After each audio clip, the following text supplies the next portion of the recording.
For the next draft of your speech, I want you to introduce an analogy into your argumentation. So this lecture is about how to discover analogies in your case, and also talking a little bit about the point of using an analogy. So, as it says here, something is only an analogy when it is used as evidence for the generalization of a rule of inference, whether that generalization is implicit or explicit. So, something being analogous isn't just that it's similar with respect to some quality about it. Things that are the same color are not analogous. We are only talking about an analogy when there's a certain kind of rule about how we would think about it that we take from one case to another case. And generally speaking, what we want to do is move from a case where that inference is clear, obvious, very accepted to the audience that we're imagining speaking to, into our own case, the case that we're concerned with, where it's less so. So I'm going to give you this made up fictional case in order for us to think about how we might discover various kinds of analogies within it. So imagine this case. A 6-year-old child, Julia, is diagnosed with terminal leukemia. She becomes a candidate for the Name Your Dream Foundation. She's a very devoted fan of the local sports hero Sookie Metz.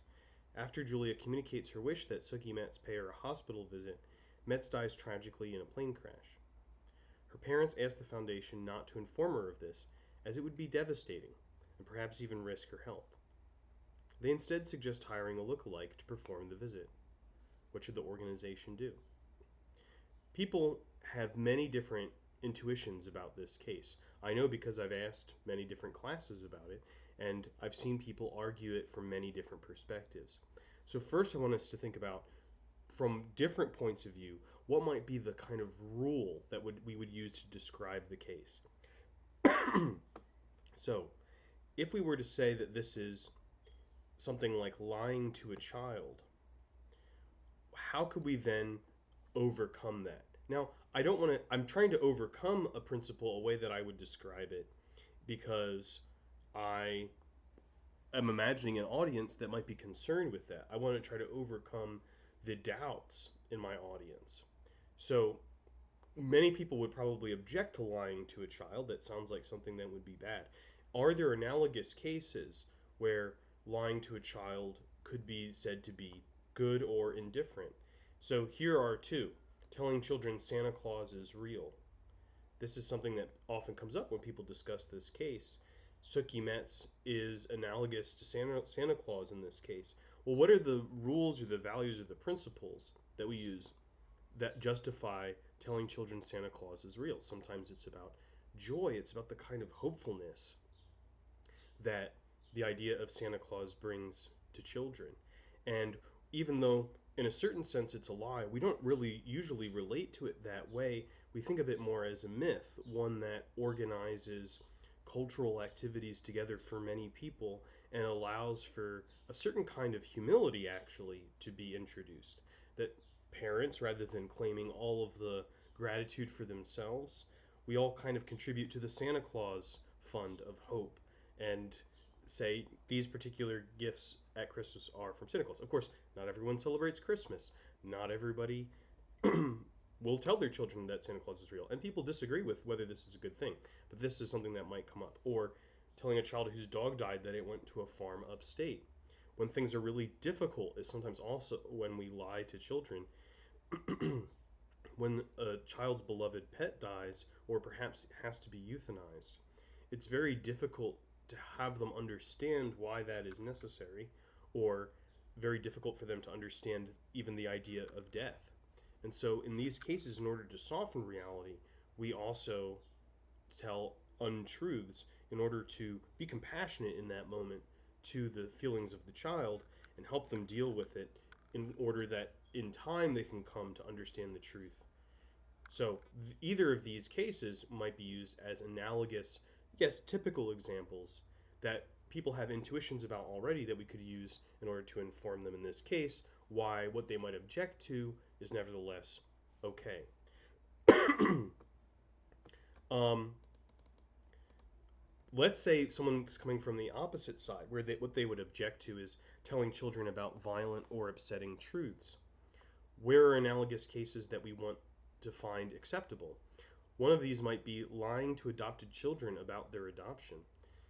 I think most people would recognize that in such a situation, even if it might be comforting at a certain point to feel like you are um, part of a family in a way that makes sense to you, to have that fiction be held up through your whole life can lead to extremely disturbing experiences for people when they feel like they've been lied to their whole lives. So I would say that even though it might be a difficult conversation to happen between adoptive parents and their children, it's probably pretty important for them to know at some point that they have been adopted. Similar when an older relative dies or someone goes to prison.